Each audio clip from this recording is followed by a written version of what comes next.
क्या आपको पता है दुनिया में ऐसी बहुत सी चीज़ें हैं जिनके बारे में जाने की हमें उत्सुकता रहती है कि ऐसा क्यों होता है और कैसे होता है।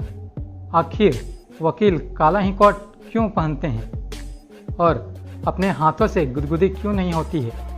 क्यों आखिर लोहे की गेंद पानी में डूब जाती है लेकिन जहाज़ नहीं डूबता? यहाँ पर ऐसे ही बहुत से सवालों के जवाब आपको मिलने वाले हैं। तो आइए शुरू करते हैं और जानते हैं ऐसा क्यों होता है। फैक्ट नंबर 5, लोहे की गेंद पानी में डूब जाती है लेकिन जहाज क्यों नहीं डूबता? भौतिकी शास्त्री आर्किमिडीज के सिद्धांत के अनुसार जब किसी वस्तु को द्रव में पूर्ण रूप से या आंशिक रूप से डुबोया जाता है तो वह हल्की हो जाती है, यानी आभासी रूप से उसके भार में कमी आ जाती है और यह आभासी भार में कमी वस्तु द्वारा हटाए गए द्रव्य के बराबर होती है। लोहे की गेंद पानी में डूब जाती है क्योंकि उसके द्वारा हटाए गए जल का भार उस गेंद के भार से कम होता है। इसी तरह जहाज पानी में इसलिए नहीं डूबता क्योंकि उसके द्वारा हटाए गए जल का भार उसके भार के बराबर होता है। फैक्ट नंबर 4, तुलसी का पौधा क्यों सूख जाता है? आपने देखा होगा कि घर में लगा हुआ तुलसी का पौधा अचानक से सूखने लगता है और आपको समझ ही नहीं आता कि ऐसा क्यों होता है। पुराणों और शास्त्रों के अनुसार ऐसा इसलिए होता है कि जिस घर में मुसीबत आने वाली होती है उस घर से सबसे पहले लक्ष्मी माँ अर्थात तुलसी जी चली जाती है, क्योंकि दरिद्रता, अशांति या क्लेश जहाँ होता है वहाँ लक्ष्मी जी का निवास नहीं होता। अगर ज्योतिष शास्त्र की माने तो ऐसा बुध ग्रह के कारण होता है। बुध का प्रभाव हरे रंग पर होता है और बुध को पेड़ पौधों का कारक ग्रह माना जाता है। अगर तुलसी का पौधा सूख जाए तो उसे फेंकना नहीं चाहिए, उसे नदी में प्रवाहित कर दें और उस जगह दूसरा पौधा लगा दें।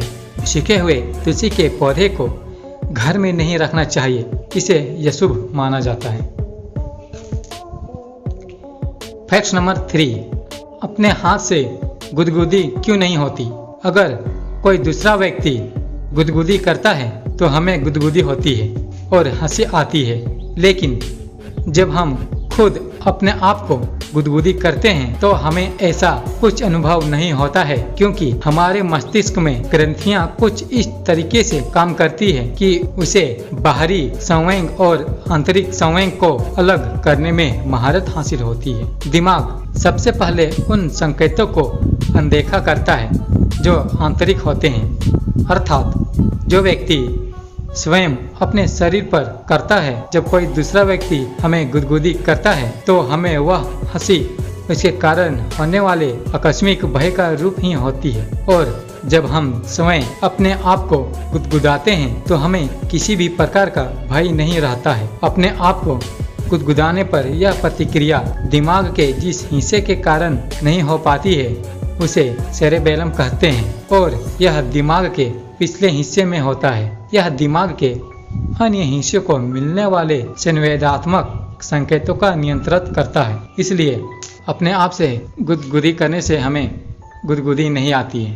फैक्ट नंबर 2, छिपकली दीवार से क्यों नहीं गिरती? दरअसल छिपकलियों के पैर में बहुत सारे सूक्ष्म रेशे होते हैं जिसे सेटिए कहा जाता है। इन सब में से और अति सूक्ष्म रोम निकलते हैं जो स्पेचुली कहलाते हैं।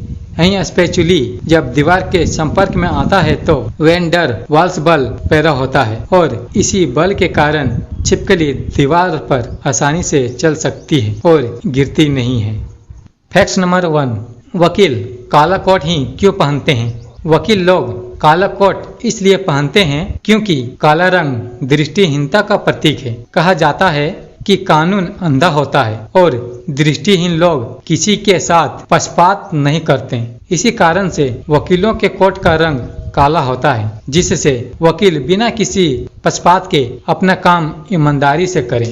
अधिनियम 1961 के तहत वकीलों के लिए सफेद टाई के साथ काला कोट अनिवार्य कर दिया गया। वकील काले कोट के साथ सफेद शर्ट भी पहनते हैं। ऐसा इसलिए होता है क्योंकि सफेद रंग सच्चाई का प्रतीक होता है। तो काला और सफेद का मतलब हो गया कि वकील बिना किसी भेदभाव के पूरी ईमानदारी और सच्चाई से अपना काम करें, जिससे कानूनी न्याय पर लोगों का विश्वास बना रहे। तो आज के इस एपिसोड में बस इतना ही। ऐसे ही और मजेदार और इंटरेस्टिंग फैक्ट्स जानने के लिए हमारे चैनल द फैक्ट्स पॉइंट को सब्सक्राइब कर दें और बगल में घंटी के बटन को भी दबाएं। वीडियो देखने के लिए आपका बहुत बहुत धन्यवाद।